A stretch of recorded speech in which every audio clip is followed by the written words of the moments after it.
All right. I am so excited to have you here joining me on the podcast. We've got a lot of ladies who are going to get ready for the holidays. And if they're anything like me, they've got their head in the sand and they're hoping that someone just sweeps in at the last minute and offers to clean and cook and do everything for us. So Well, I can't do that. you're But I not, can help no. you. I wish. I'm bringing Rebekah on this week to talk. She's a professional organizer and much more. I think that's you'll give us more of an idea of the work that you do. So just so everybody knows, we're going to start by talking about I'm just going to pick her brain. That's the truth. She's giving me a free coaching session. She thinks it's a podcast interview about how to get ready for the holidays with a smile. And we're talking about Rosh Hashanah, Yom Kippur, Sukkot. But I'm sure that the skills you're going to share are going to be relevant, even if someone's listening to this at any point All in the year Jewish round. calendar, right? Exactly. And then afterwards, she's actually just published a book. It is super exciting and there's much more. And she also has a membership program. So I'm going to give her an opportunity to share a little bit more about that as well at the end of this episode. And we have a giveaway. So you're going to have to listen to hear that too, but it's super awesome. Okay. So Rebekah, handing it over to you. Okay. I'm ready. We've got all the ages and phases here on the How to Glow podcast. For me, I'm a mom. I've got 5 kids. Thank God. With my youngest is 3 months old today. We're going to be here. We're Bali Tshuva. We don't have parents that we go. Actually, that's not true. My in-laws became from, which is very, very cool. So we will probably go to them for some meals, but we're not traveling. They live nearby. And we have people listening probably who haven't made yuntif yet and still aren't making yuntif, or maybe are making it for the first time. And we have people who are hosting children and grandchildren. No pressure, but can you give us something that could work for all of us?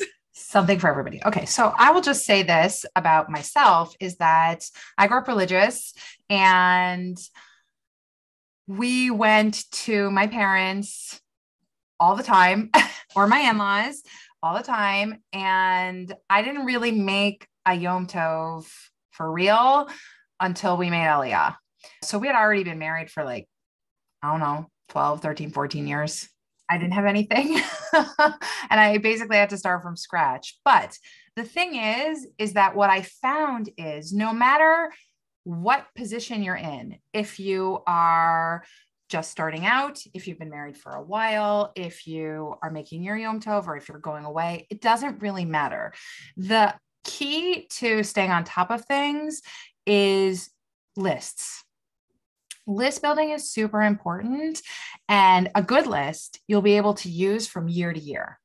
What I mean by that is when you can create menus, when you can create shopping lists, when you can create sort of situations on how to cook. So what I mean by that is the order of operations for cooking. So for example, what do you cook first? What do you cook second? What can you prep while the first thing is cooking, kind of thing? Like when you can sit down and plan that out, everything's going to go a lot more smoothly. The same thing is true, even if you're not making Yom Tov. You still need to get yourself to the airport or get your car ready, whatever it is. The key is going to be a checklist. What do you do to get to where you need to get to? Not feeling like, you just got run over by a truck, because that's not a good feeling, to go into any Yom Tov. You want to be sitting at the table and feel like rested and calm and relaxed. And I find the best way to do that is to make a list. Now, the best thing about making lists for packing, let's say, is that you can reuse and adapt them for every single trip you always are going to take for forever and ever. So I advise my clients, I'm like, let's just make one spreadsheet. And every time you have a new trip, you copy the first trip onto a new tab and voila. All you do is make edits for the season or for who's coming or, in case it's a little bit longer, or a little bit shorter, but it's much easier to build off an existing list than to start from scratch every time. And that is true in life in general. Anytime you can make a template for yourself, things going forward in the future are going to be easier. So if you are making Yom Tov, sit down this time, make a list of all the things you want to cook, gather all the recipes in one place, make your shopping list. Then next year, you don't have to do that. All you have to do is execute the plan. I want to It's talk about so two much things that I love easier. about this that you're saying. So number one, we've talked before on the podcast about planning versus execution. And this idea of like when you go to the grocery store and you don't actually know what you're making for the week, and you're like trying to make the decisions as you're executing by doing the shopping, and you come home so exhausted because they're two different like modes of thought, right? So when you're sitting down making your list, what you're really forcing yourself to do is have that planning separate from the execution. So you're really Right. like allowing both of them. And I think I'm glad you're pointing this out, because in our prep for yuntif, sometimes we're in such a rush, or we're so already nervous about time that we don't feel like we have the time to sit down and do that. But really, it It ends up saves saving time. us time. Right. But the real reason why I think it ends up saving us time is not because it saves us time because, you're separating the task, that too. But the real reason I think it saves us time is because it cuts back on our decision fatigue. So when you Mm-hmm. go to the grocery store and you don't know what you want to make, and you have to, summon your imagination, that's really hard. That's double the decisions than you would normally have to make if you were just following a shopping list, because now you have to be creative and you have to execute the list. But Mm-hmm. when you pre-plan, you cut back on the decisions you need to make in a shorter period of time. We only get a certain number of decisions that we can make every day. Right. Like there's a physical limit to how much we can actually decide every day before our brain is worn out. So when you can separate the tasks, it's easier for your brain to make those decisions for you, and you extend your brain power, if you will, Mm-hmm. which is That's really huge. interesting. Yeah. Yeah. And I think on the other hand, I mean, it's kind of interesting because we're talking about decisions, but that one of the things that I think is a resistance to sitting down, as well as is a resistance to sitting down and doing the list, is that you have to make the decisions, right? You can't keep fantasizing that you'll make every single dish you saw in Mishpacha magazine, or that you will like magically get this more time, but you really have to sit and look at, okay, we need to actually Yeah. create the meal, or we need to make But a it's a decision about one-time whether we're deal. having people or not, or things like that. Right. But it's a one-time menu, because you're Right. going to get to use this menu every single year for the rest of your life for as long as you want. Mm-hmm. The thing is I get wanting to make a different menu every Shabbos. I get that. But for Yom Tov, part of the beauty is the repetition from year to year. Because part of the beauty is you come to grow to expect these certain foods. I'll give you an example. When I was growing up, on Rosh Hashanah, my mom always made Cornish hens and this stew. It was kind of like simmus, but not exactly simmus, with broad egg noodles. Now, I love the Cornish hens. And I remember every year we would all fight about how much rice there was, and that my mom never had enough stuffing rice to go, with it. And that was everybody's favorite part. And the stew, which I hated, but I Mm-hmm. still, to this day, whenever I conjure the image of Rosh Hashanah, that's what I think of: my mom's Cornish hens and the stew. Those things are symbolic for us, and our families come to love and enjoy them.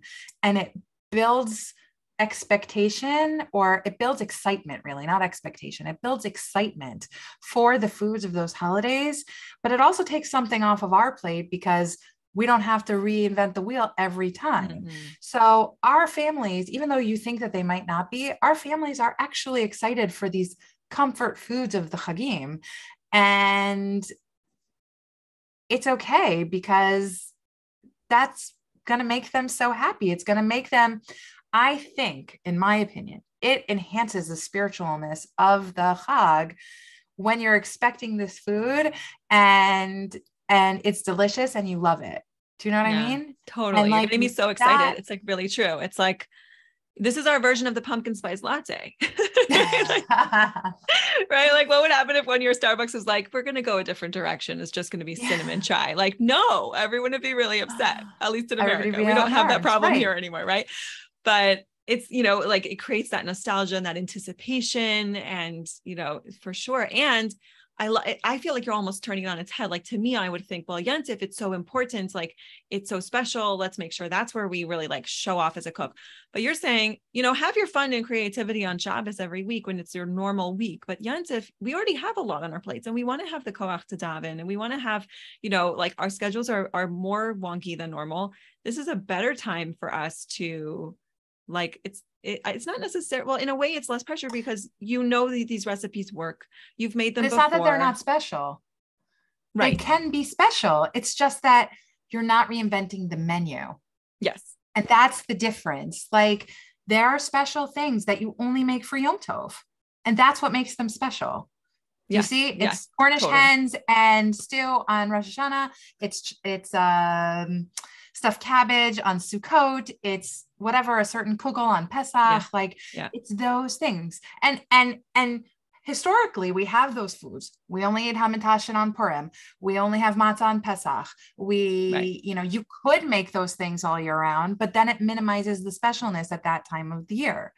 100%. So it's about reframing it a little bit. It's not that repeating is less. It's actually more. It builds anticipation. Like, don't you get excited for hamantashen? Yeah, totally. I do.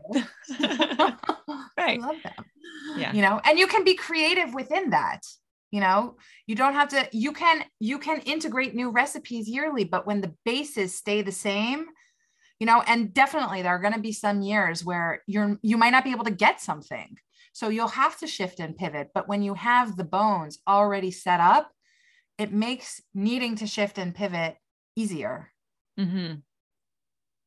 Okay, let's talk about now if someone's, let's say they're not the ones making yuntif, they're going away. So I love like the packing list makes a lot of sense. It's very similar things every time. I said to you before we started, I'm not organized like you are. So my thing is always, once I go on a trip, I'm relieved when I figure out the thing that I forgot. Because I always forget just one thing. So once I know what it is, then I can stop worrying about what it's going to be. Maybe I should be using your list, right? That I could be checking them off. But yes, thank you. Oh yeah, definitely don't forget a gift because that's rude. But here's the thing. Even if you forget something wherever you're going, you can probably go to the store and buy it. Right.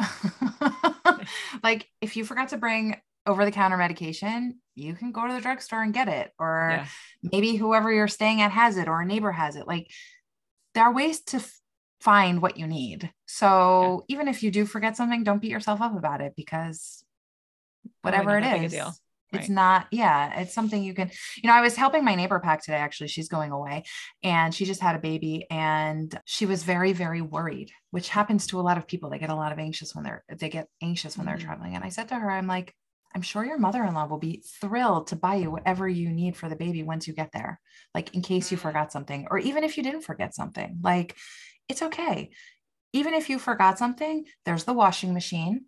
You can always, wash whatever you need, and you can double up the clothes if she's not warm enough. Like we're not talking about needing a winter coat, and being prepared with only a tank top kind of situation. Like it's still in the middle of the seasons. If it's a little bit chilly, you'd use an extra blanket and you triple layer her and she'll be okay. Like, and I know that that's scary for a lot of new moms. So that's sort of a different category, but in general, wherever you're going, there's always going to be somebody in the community who can lend you a hand or you can borrow something from, and there's local stores wherever you're going that you can always get what you need. And so when you can reduce that panic and the anxiety, it's a lot easier to make sure that your trip is, smooth because there's less to worry about. Like when you can remind yourself, like, it's going to be okay.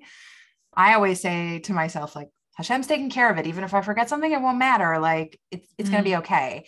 And like, when I can take that off of myself, because I'm actually a really anxious person, when I can actually take that off, like take off the responsibility on myself and like cede control to God, it's so much easier to manage my life in general. But definitely when these small things come up where it's like, there's nothing I can do. Right. And so I think it's such a good point. By trying to be perfect, we're kind of trying to play God. Right. Right. We're not trying to be perfect. Right. And so I love that with your neighbor, what you did is you stopped and like, you didn't just see that she was stressed out. You were like, you figured out why she was stressed. Right. And I think that for a lot of us, if anyone is feeling, maybe a lot of people listening to this are not feeling so stressed, but if you are feeling stressed, just to stop for a second and say, what is the actual thing I'm worried about? Is it not having enough time? Is it the flight? Is it, like that you won't find anything that you want to dress your kids in or yourself in or whatever? Like actually identify what that thing is, because then you can move forward with it instead of just kind of accepting that you have to be stressed out because you're going into yuntif. Right. I think also it's important, like it's the identifying, but also finding something where you can let go of the need to be in control, because yes, there is an aspect of organization that is a certain level of control, but the real beauty, in my opinion, of being organized is that it allows for flexibility when situations get out of control. So for example, if you know that you are extra prepared in a situation for the airplane, let's say, if something does happen, you can reassure yourself because you're like, well, I was prepared for this and I can flex and I can pivot. So like with my friend, we were talking about, clothing. I said to her, pack, in addition to whatever you put in the suitcase that's being checked, pack 2 outfits for the baby and 1 for you and your husband. This way, in case, she throws up or poops on you or something like that, you'll be able to have a change of clothes and you won't panic, but you're prepared if the situation turns south. And that's really the key, or you get stuck somewhere or something like that. That's the key. It's about planning enough so that you can be calm when you need to flex and pivot. Because that happens all the time, because we make a plan and God's like, that's not the plan. Right. And there's nothing you can do. But when you have already gone through like possible scenarios, you are able to be like, okay, that wasn't the plan. I don't know what the plan is, but I know that I'm prepared for a lot of circumstances. So I feel comfortable and I can rely on Hashem in these situations and know that everything is going to be okay. Yeah. Yeah. I think this is a really important message because we have a lot of perfectionists in our community, right? And I'm saying the How to Glow community, but you could also say maybe inside the From community. And it's so easy as a perfectionist to immediately turn it on yourself, right? Something goes wrong. It's like, oh, what's wrong with me? I can't, I always mess up or whatever. Like I should have done it differently. And I think like part of remembering that you're not God is that I say to my kids all the time, I'm like, Hashem knows how to make malachim. If he wanted you to be perfect, it's not like he made a mistake. Like there was an issue, like some secretary upstairs, like sent you as a person, but you were really supposed to be a malach. Like you were meant to be a person, which means like, why are you so special that you get to be the one that isn't supposed to make mistakes? We're all supposed to make mistakes. Right. So I think that this is just a great reminder for everybody going into it, that if, things probably won't go exactly as you're planning. Right. And it's not about you and how good you are. It's just, that is the reality of being a human being. And you're not bad if something goes wrong. Right. Yeah. That's also really important. You are not a bad person. You are fine. The key to these kinds of situations is learning from them. And when you can learn from them, what I have always found is I keep getting in situations that I'm not learning like the message from. If you see that you're in a situation where like the same thing keeps happening and it's so frustrating, whoa, dial it back for a minute, because it's like, okay, then you can look at it you have to look at it objectively and say like, okay, this keeps happening. Where am I going wrong? What can I do to avoid this happening again? Because that is, to me, in my mind, something that is, a midah we need to work on and correct and fix. But also just in general, like the point of these scenarios is for us to learn from them and not keep repeating them, or to spread our wisdom and, help other people with them. And so whenever you're in a situation where it's negative, like when I sit in traffic, I'm like, oh, I'm sitting in traffic. And then I remind myself, I'm like, you know what? This is where I'm supposed to be right this minute. Whatever it's setting me up for the next place I'm supposed to be, because I'm not supposed to be there until I arrive there. Right. Like when you can reframe that negative in your mind, first of all, the anxiety lessens like significantly, very quickly. And not only that, but it's a lot easier to cope with whatever situation you happen to be in at the moment. And I'm not saying that this doesn't take skill to, do, because it does. It took me a long time and a lot of practice to be able to say that to myself. And I still have to say it to myself, like, okay, this is where I'm supposed to be. Like, whatever happens. But it's, so I'm so glad you're saying that, because, it's not just a personality type. It's not like some people are able to accept it and some people aren't. It is a skill, and you develop it and you work on it over time. One of the things that helped me the most, and this is like the work that we do inside of How to Glow and in the coaching that I do, which is always to watch the thought and see what it ends up like having you do. And so one thing that you mentioned, which is, it's so important to learn, like the most important thing is to learn from it so that next time you can do something differently. And what happens when we beat ourselves up is we're turned off from learning. Like our ability to learn, it gets derailed because we're so busy feeling inadequate or like something's wrong with us, that we actually then don't get the growth that we could have. So for people who like, maybe it's not enough to say, oh, you shouldn't beat yourself up, you should be nice to yourself. It's like, that doesn't land for everyone. It doesn't actually, it's not quite enough. But if they it's see not a that, solution, like, it doesn't solve anything. It actually, I'm going to end up spinning in self-hate instead of growing and learning how to do something better. What do I do instead? Let me just try something else. Like, let's just try something else. Yes, exactly. Okay. So you're solving that. We talked about the menu, which is amazing. We've talked about packing and also like dealing with anxieties. I've got two more things that I think might be coming up for people that I want to address. Number one, trying to decide which one to go first. It doesn't really matter. Women who feel like they're barely making it through the week as it is. A regular week is already too much.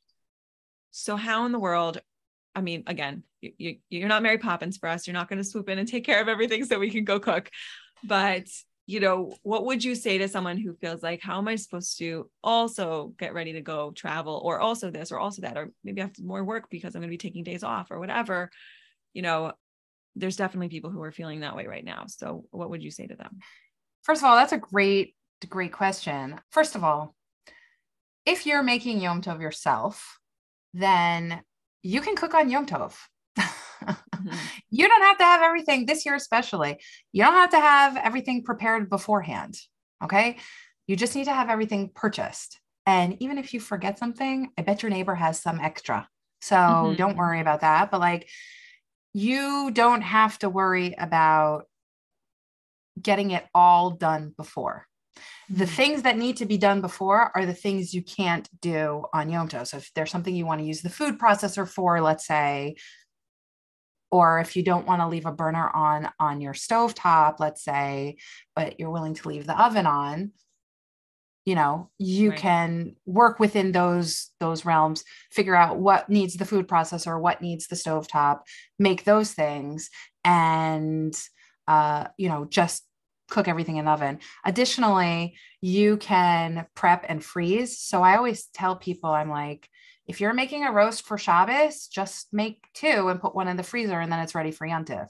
Or if you're making challah for Shabbos this week, then double the recipe over the next few weeks, every week. And then for yuntif, all of your challahs will be already baked.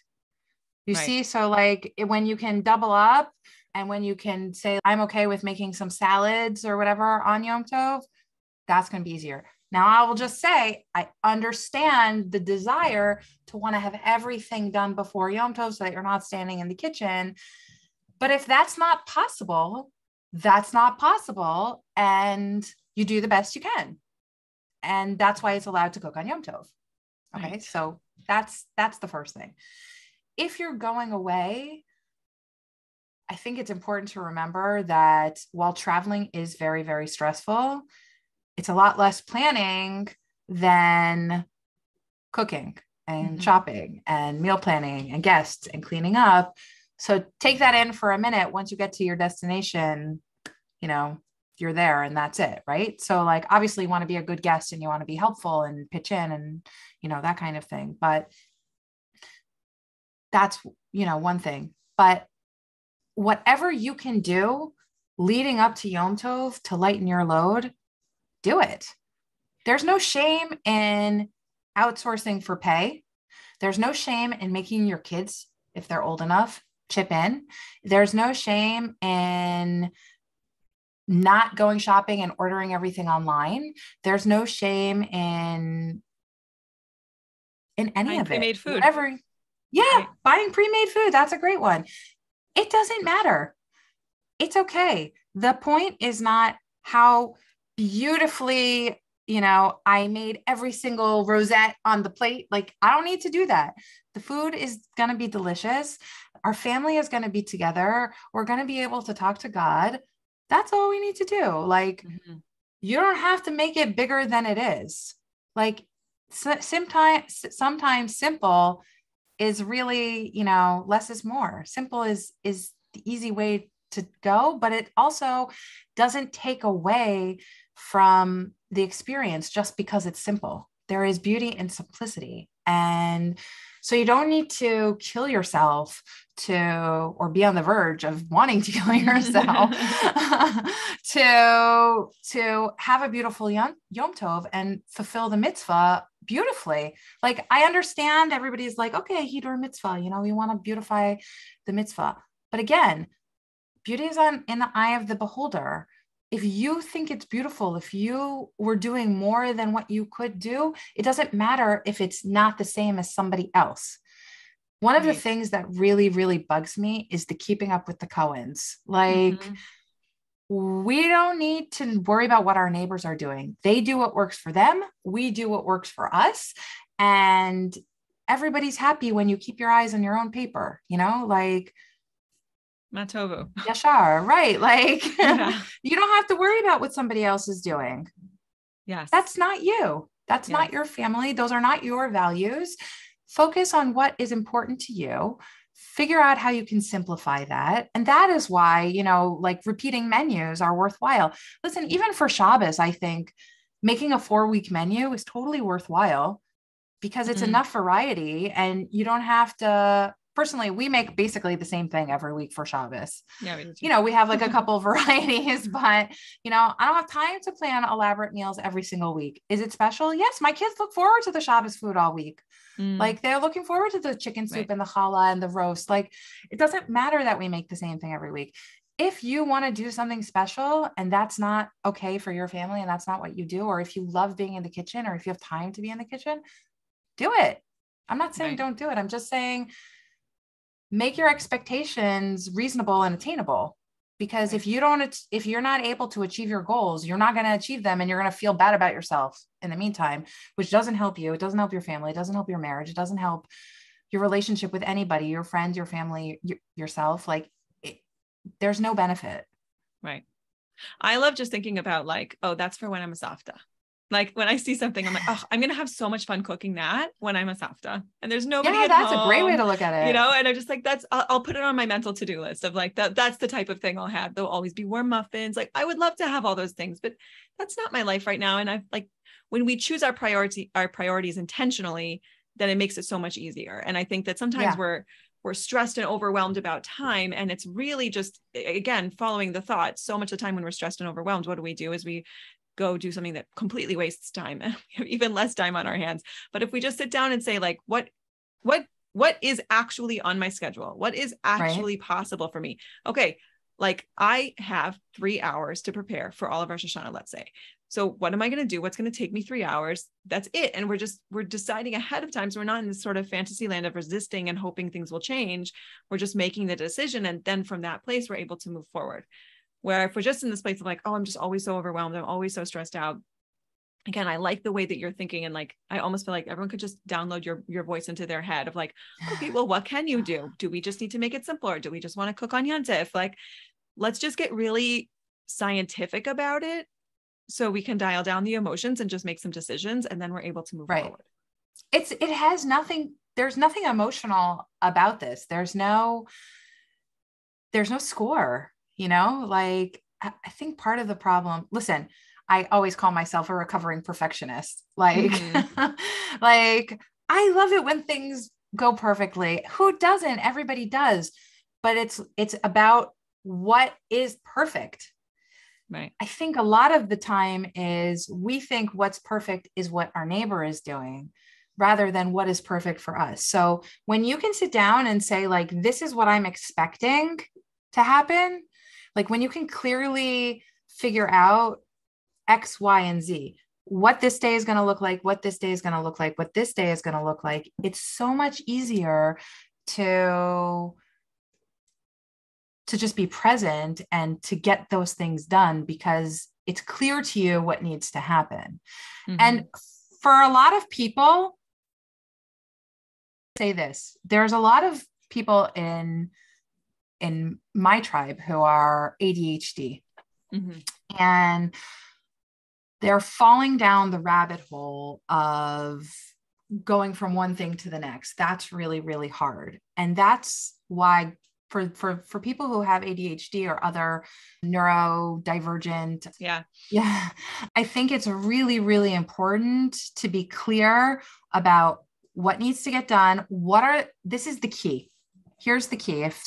And this is for everybody. It's not only what needs to get done, but what are the steps to do it? So, and this is where I think most organizers get things wrong because it's not just the list of what needs to get done. It's breaking down the task.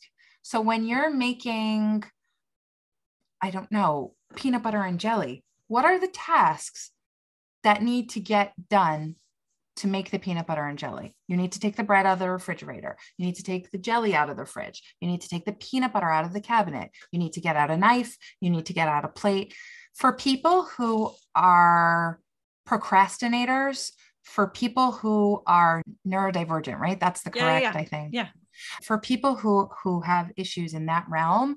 And the truth is even for regular people who have big tasks that they don't know how to accomplish, writing down all the steps helps you. So if you make your to-do list into a recipe, think about like the good recipes. They're like, turn on your oven first, right? Yes. And preheat the oven. And you need all of these tools to make this recipe. And like, that's a good recipe. So that's the key is your to-do list should be like a recipe. So you can have the main task and then you have the subtask bullet pointed underneath it. And that really helps you figure out all the steps. And what I found is that there's a couple of kinds of procrastination, but the main kinds are, I don't know how to do it. I don't have the tools to do it, or I don't, want to do it. It's too emotionally heavy. And I find that the people who have it's too emotionally heavy are mainly in the, I don't have the tools and I don't know all the things I need to do to get it done. So that's why it's heavy, you're saying. Right. They sort of overlap because you don't have the tools or you aren't sure exactly what to do. Because when you break it down and making a peanut butter and jelly sandwich, right, it's only going to take you a couple of minutes to do everything, even include the cleanup. But because you don't understand the scope of the task, and obviously this is a simplified task, but I'm talking about for bigger tasks. I once heard this example, which is a really good example. Somebody wanted bookshelves in their house. And so they've been putting it off and putting it off and putting it off. Well, why were they putting it off? Well, because they didn't know what size to order. Right. Well, that's a really easy fix, right? You just get out the measuring tape and you measure them and you go online to IKEA or, wherever, and you order them. Right. And then you hire a handyman or you do it yourself, whatever. But the blockage wasn't that she didn't really desperately want the shelves. It was that she didn't take the time to sit down and measure it because she didn't realize that she could or whatever. Right. So interesting. So if you can list out the things that need to go with the task, then you can see if this is something you can actually do yourself or if this is something you do need to outsource. Because if a lot of the tasks on your list are house cleaning, let's say, well, when you understand what's involved, you're going to know if you need a professional or if it's a DIY job. So like if you want to have your carpets cleaned, frankly, that's not something I would ever do myself, even if I could rent a shampooer, right? It's not worth the time that it's going to take me to go to Home Depot, rent a shampooer, figure out how to use it, then do it and return it, right? But it is worth it for me to figure out who's good at their job and hire someone to do it so that I don't have to do it and just be there when they're there. You see, so like when you can figure out the next level, drill down a little bit more in your to-do list, it makes it easier. That's a great point. Anything that you need to do. And this is what most people miss when they're trying to get organized. And so if you take away nothing else from today, take take away this, like the drill down on your to-do list is going to be key to actually getting things done. I love it. When we do our execution list for making Shabbos, I tell them when to put in like, okay, no, step number 10 or something, find a place where you put in, go get a glass of water. And then I say like, and also you need like when you're going to eat, like if you're going to have, you know, a marathon cooking session or something, like put in the breaks as well, because sometimes we even just like, we'll fly all the way through. I always tell my clients to build in buffers because so if you think that a task will take you 30 minutes, I always tell people to buffer an extra 15 because even if, and like, don't start your next task on your calendar for 15 more minutes, because even if it only takes you 25, you're not in a rush. Then you could go to the bathroom or get a drink of water or have something to eat or answer an email or something like that. And then you can start the next task. And you'll still be on schedule, or you could start the next task early and just keep going. But like, but that's really the key. So like one of the other things is when you are cooking, and we sort of touched on this a little bit, but I think it's worth going into a little more detail, is when you're cooking, it's worth it to sit down for a minute and figure out what is the order of operations in cooking.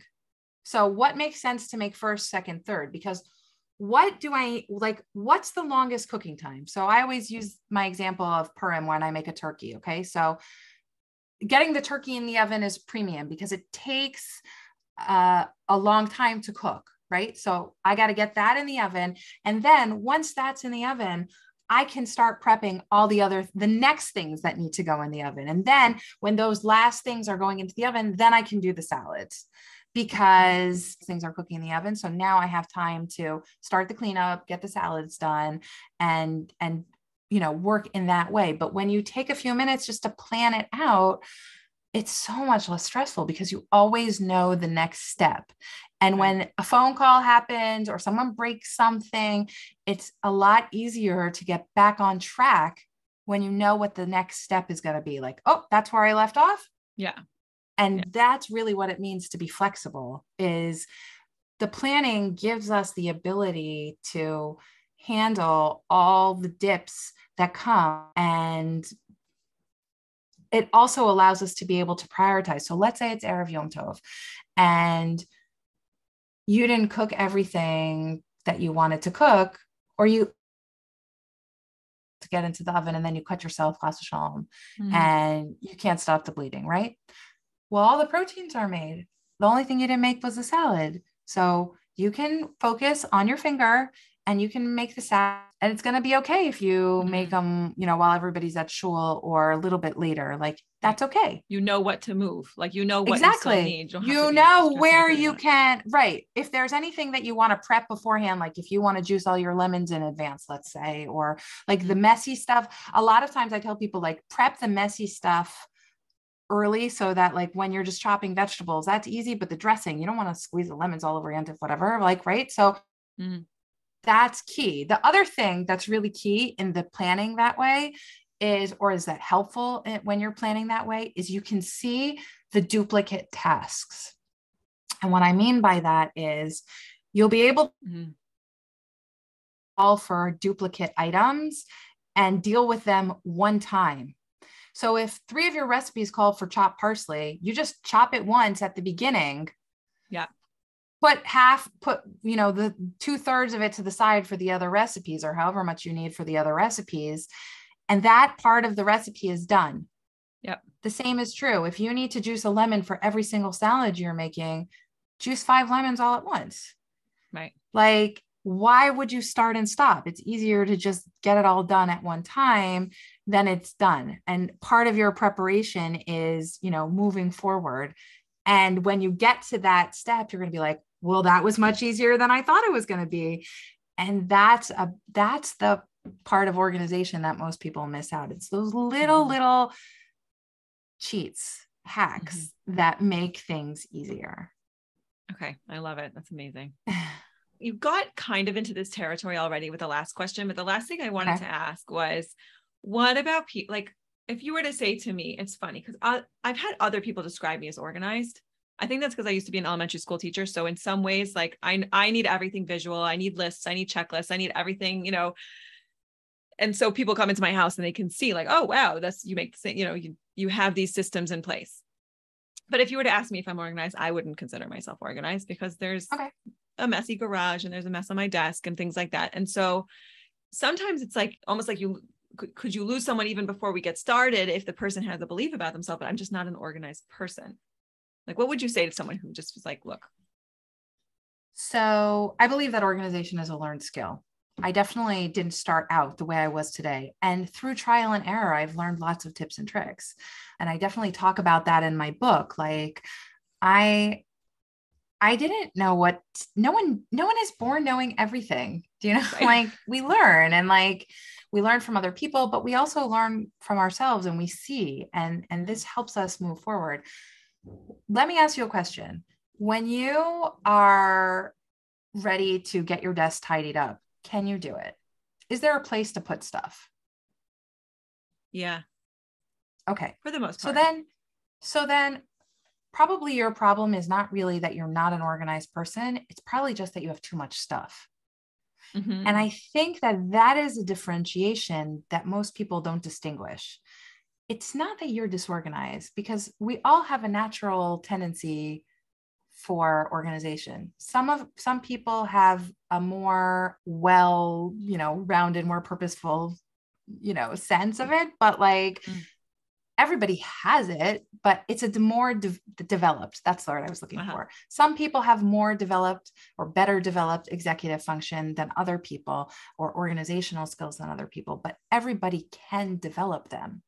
And it's important, and especially with children, that we teach them how to develop them. The difference between having good organizational skills, and I don't even really want to call them good organizational skills, I'll say executive functioning, and being or considering yourself organized, is not actually about the skill level. It's about the amount of stuff you have. So just like you have a certain amount of decisions you're able to make every day, there's a limit to how much stuff you can have before it becomes too much stuff. And, Pirkei Avos says more possessions, more worry, right? So I believe that that's true. We think today, like the more we have, the better, right? We're in this more is more society, but actually more doesn't really make us better. We look at having less as like, oh, she's poor, right? But no, that's not it. And when you can reframe that in your mind and say like, okay, it's okay if I have less stuff, it's going to help me on my day-to-day level, that's going to be a game changer for you. For you, my bet is that it's the sheer amount of stuff. It's not your level of capability. Yeah. And you're totally right, because when we made Aliyah 3 years ago, we didn't make a lift. We only brought what would go in suitcases. And didn't that feel great? Oh my gosh. And my house was like never messy. Each of my kids got a little carry-on, and we said, whatever you want to bring that you can fit into this carry-on. And they like, were fine with it. Like nothing was their absolute favorite activity, but like, they really liked the carry-ons. That's probably why it was good. And that's what we took. And cleanup was easy, but we've been here for 3 years now, and we don't get rid of as much as we bring in, and you accumulate. This is a very good segue into what are power hours. Okay. Because I'm 99% sold already. So if anyone wants to join, you'll see me there. Okay. So everybody said to me, power hours are dumb. How are they going to work? It's so stupid. How can you help if you're not standing there?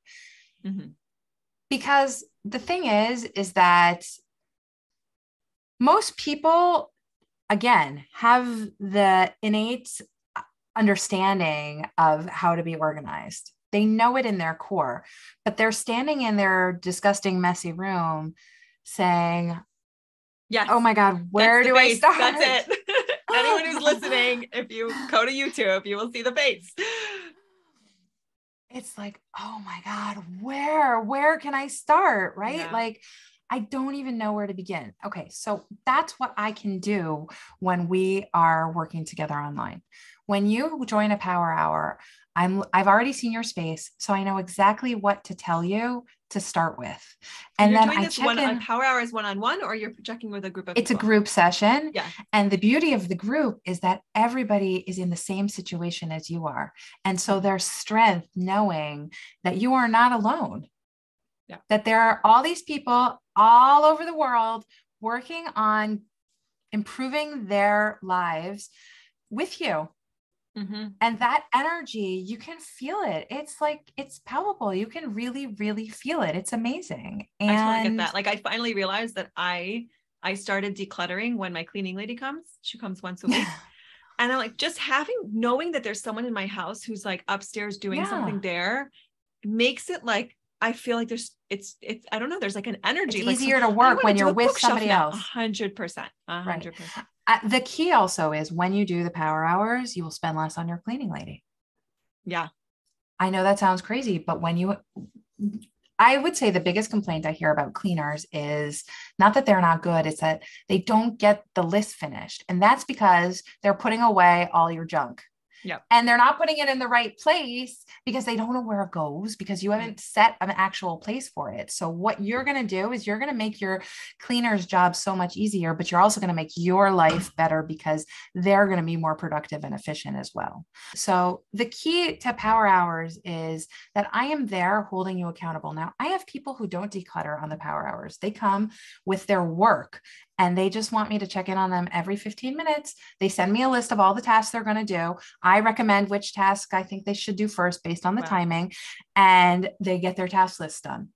Wow. Well, and this so, is also amazing for people with, I see why you work with a lot of people with ADHD, it's because totally amazing for proven things for people with ADHD is just having, a buddy who's next to you doing the same thing. Right. Would you can kids go on power? Like what if a kid kids come on all the time. Really?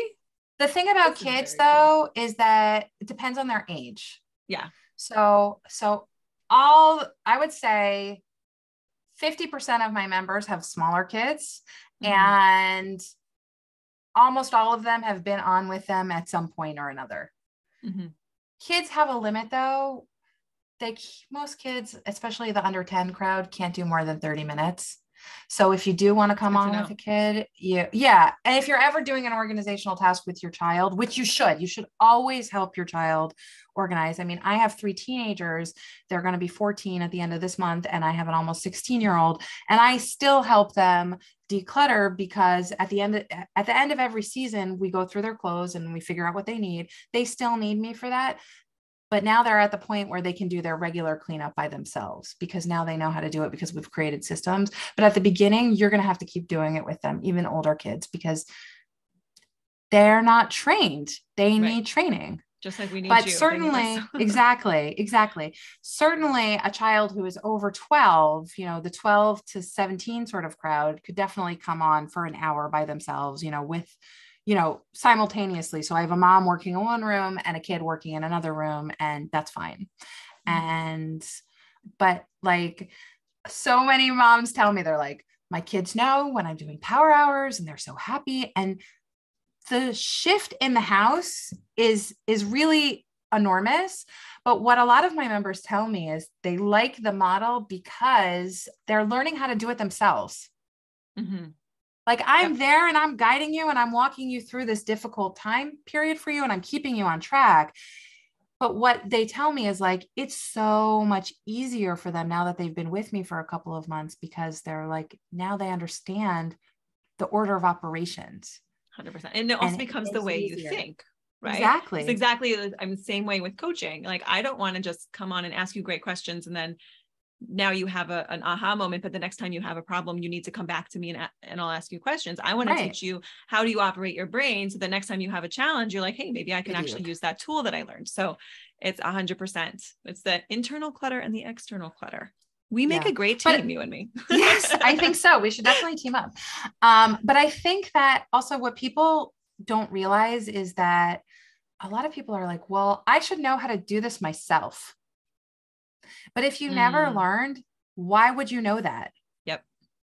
And I think people are very, very hard on themselves. So like, if you needed help at the gym, like just because you're 40, does that mean that you know how to use every piece of gym equipment? No, you get a trainer and they show you how to maximize for your body all of the equipment, right? The same thing with nutrition. Okay, yes, we should know how to eat when you're 35 or 40 or 50 even, but Maybe you don't. Maybe you didn't have a good teacher. Sometimes our parents are doing the best they can. They're doing the best they can and we're forgiving them for that. Right. But like, it didn't get us where we needed to go. Yeah. Right.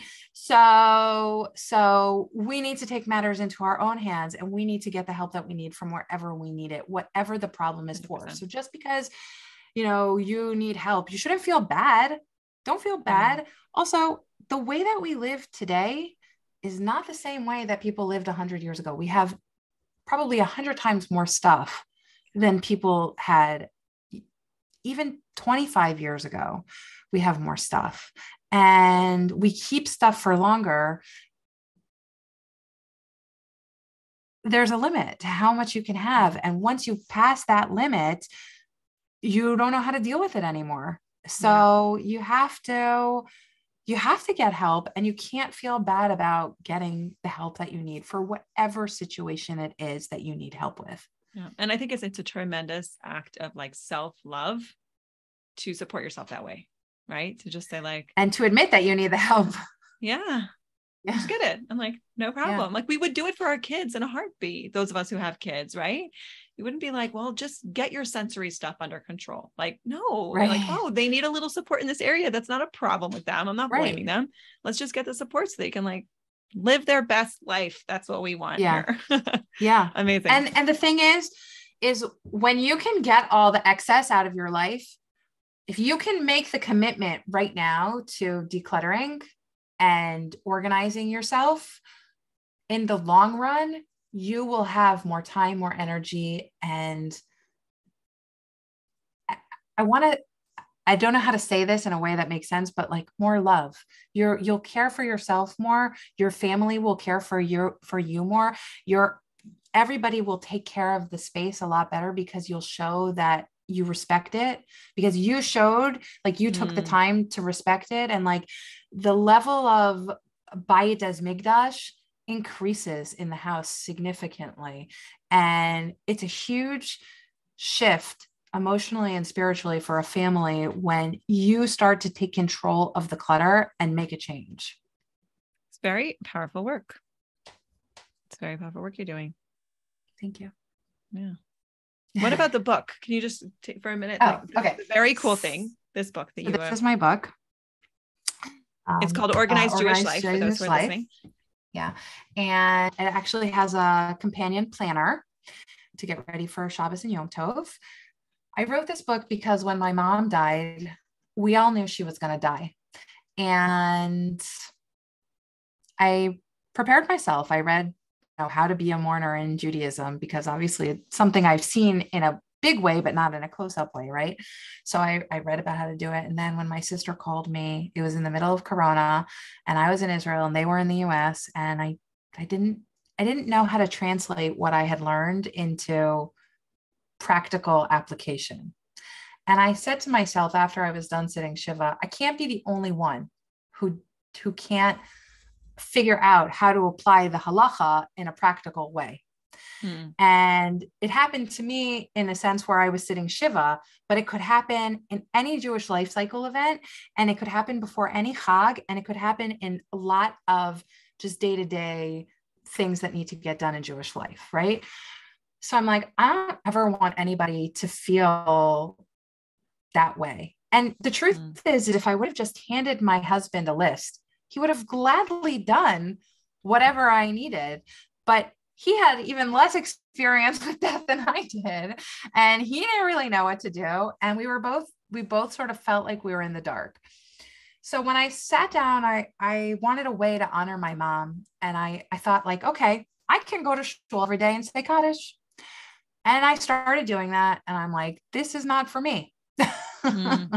There's a reason why this is my brother's job and not mine. Right. And then I said to myself, like, okay, well, I can learn something every day.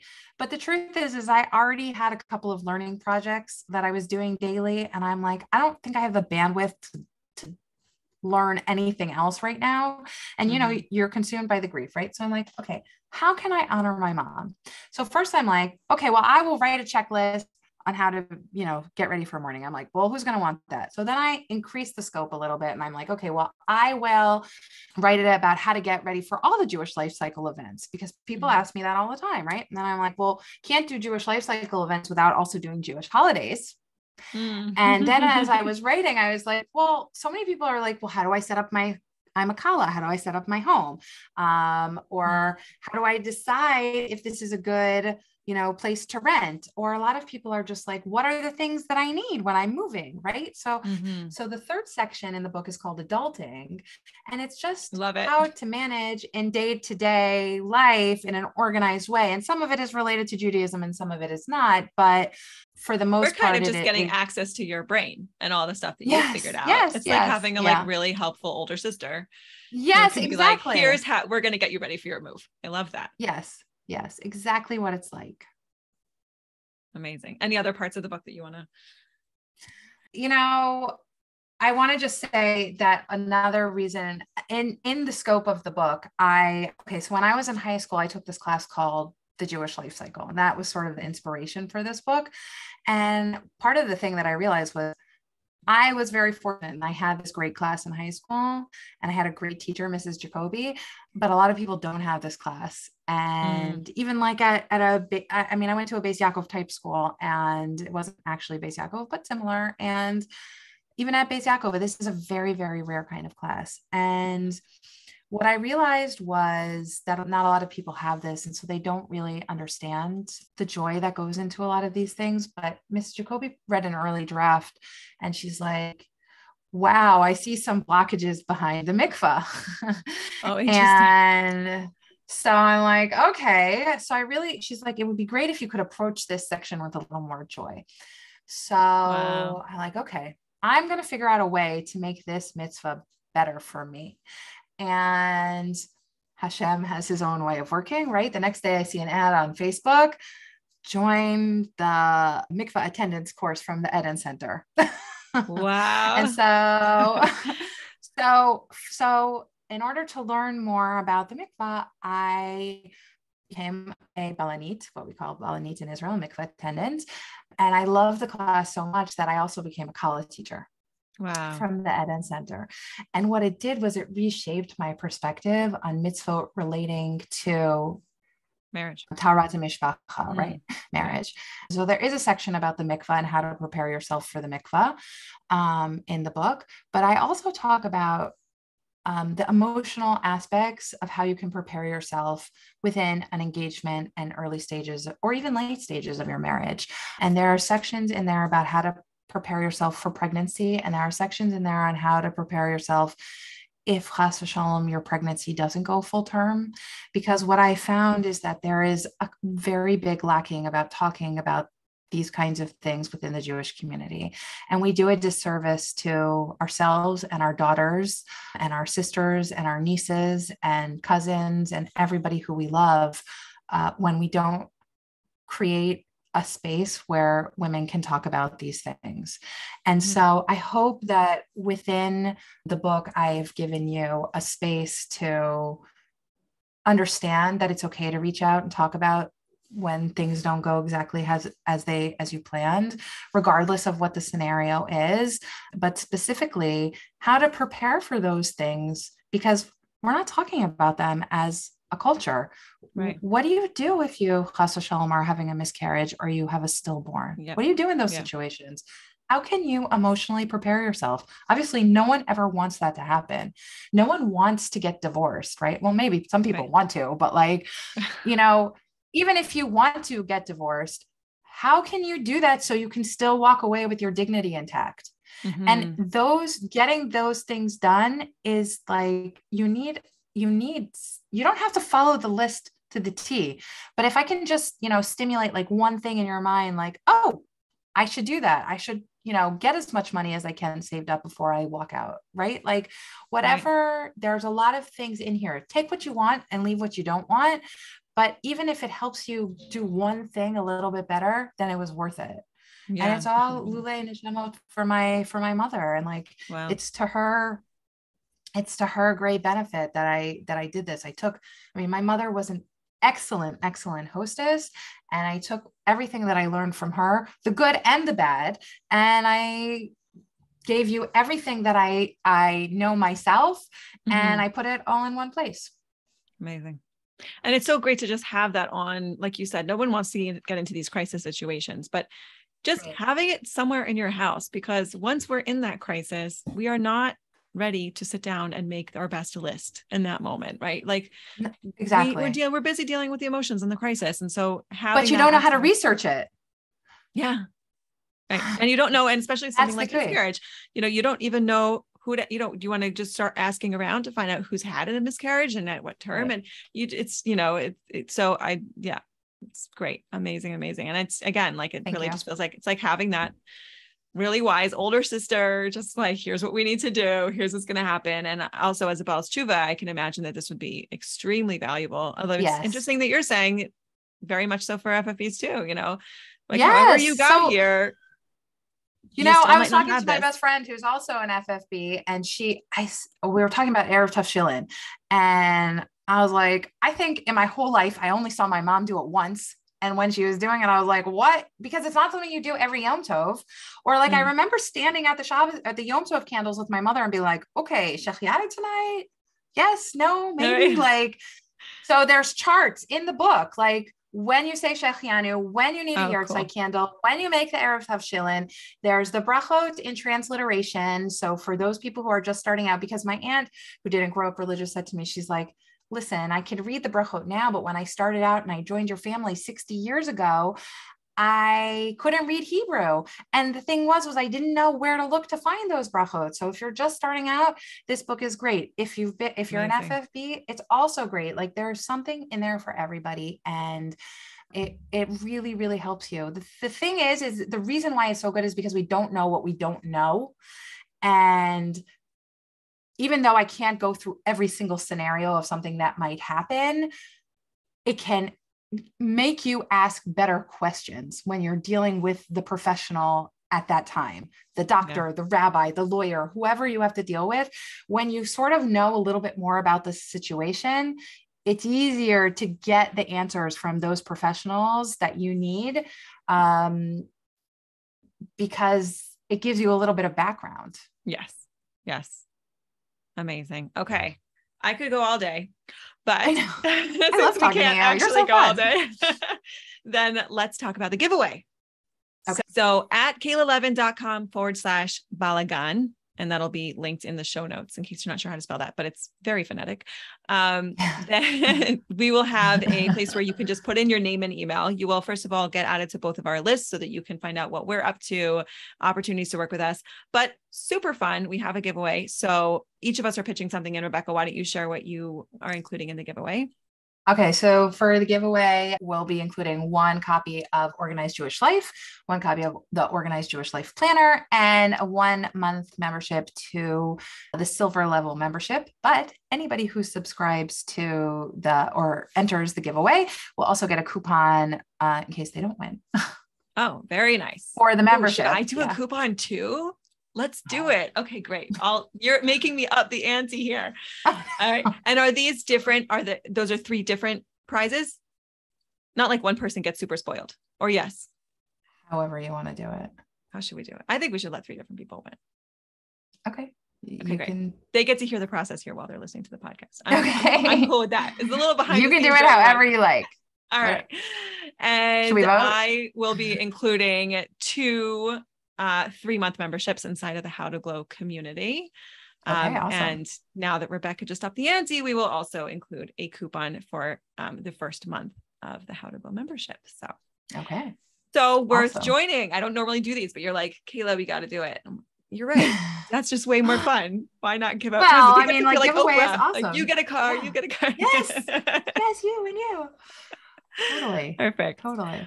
All right. So I will also make sure to be linking your website, any of are there special, like, best places to find you that you want people to hear about? Okay, then I'll so make I'm sure on those are also in the Instagram, notes. but I really would love it if you found me on TikTok because I love TikTok. I have a Facebook group called Is it a handle? What's TikTok? You gotta help. I mean, I know what it is, but Yeah, like it's it's called a at handle. Rebekah Saltzman. Yeah, it's Okay, at a great. handle at Rebekah Saltzman. So it's RebekahSaltzman. And we are also, oh, right. We have a Facebook group. It's called Organizing in Israel. You don't have to live in Israel to join. It doesn't even necessarily help if you live in Israel. I mean, some of the questions are centered around Israel, but they're mostly, towards, being Jewish and religious in general. So it's a really great outgoing group, and you will totally get lots of support there. Amazing. Okay. Thank you so much for coming on. I feel like I would love Thanks to have so you much back for another having me. time. Okay, let's do it. But let's tackle the next holiday. All right. Be well. All right. Thank you for having me.